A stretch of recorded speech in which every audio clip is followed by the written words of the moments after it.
Finally मेरे major paper ख़त्म हो चुके हैं गाइस, और ये तो कहीं पे लिखा ही हुआ है कि बच्चों को कितने मर्जी दिन मिल जाए, उनको पढ़ना तो पेपर से एक रात पहले ही है, और जो वो पढ़ेंगे और वही पेपर में आ जाएगा।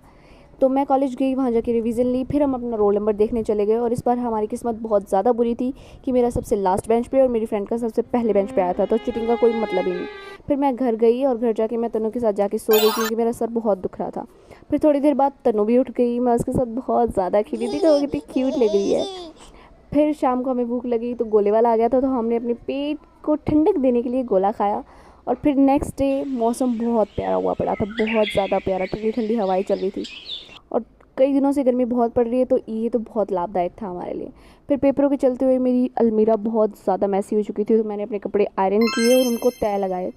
और फिर मैं गई अपनी प्यारी राधा से मिले। टडा, अरे इतनी क्यूट है ये। फिर मम्मा कह रही थी कि मौसम बहुत ख़राब हो रहा है तो तुम खाना बना लो, तो मैंने कढ़ी बनाई। और फिर कुछ देर बाद मुझे भैया का कॉल आया कि आपका पार्सल आया हो, तो मैं पार्सल लेने चली गई। और फिर शाम को मैं थोड़ा रेडी हुई, पिक्चर्स विक्चर्स ली, थोड़ी वीडियोज़ बनाई। और आज के लिए इतना ही guys. Okay guys, bye bye.